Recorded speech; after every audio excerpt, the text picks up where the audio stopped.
ঘূর্ণিঝড় রেমালের সর্বশেষ পরিস্থিতি নিয়ে কক্সবাজার ট্যুরিস্ট পুলিশের অতিরিক্ত ডিআইজি ঘূর্ণিঝড় রেমালের সর্বশেষ পরিস্থিতি নিয়ে যা বললেন কক্সবাজার ট্যুরিস্ট পুলিশের অতিরিক্ত ডিআইজি আপেল মাহমুদ। মোহাম্মদ রায়হান নিজস্ব প্রতিনিধি প্রতিবেদনে থাকছে বিস্তারিত। সমুদ্র বিপদ সংকেত আসছে জলোচ্ছ্বাসের, তো জলোচ্ছ্বাস মোকাবেলায় আমরা সব স্টেক হোল্ডার আমরা কাজ করতেছি।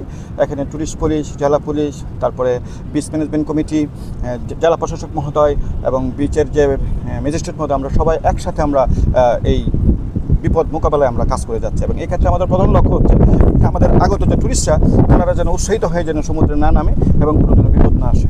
আর আমরা স্টেক হোল্ডারদের সরিয়ে নিয়েছি এবং অন্য যারা আশেপাশে আছে যারা প্রবলেমে ভুগতে পারে তাদেরকেও আমরা সরিয়ে নিয়েছি ইতিমধ্যে, এবং আমরা সর্বোচ্চ সতর্ক অবস্থানে আছি কেউ যাতে কোনো ধরনের বিপদের মধ্যে না পড়ে। এই পর্যন্ত কোনো হতাহতের ঘটনা না, এই ধরনের কোনো হতাহতের ঘটনা আমরা ঘটে নাই।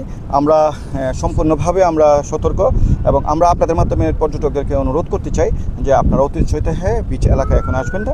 পরিস্থিতি আবার শান্ত হয়ে গেলে নিশ্চয়ই আমরা আপনাদের নিরাপত্তায় আছি। এখন আমাদের বোধহয় 9 নম্বর সমুদ্র বিপদ সংকেত চলতেছে, তো বিভিন্ন ধরনের হতাহতের ঘটনা এখন আমরা পাই নাই।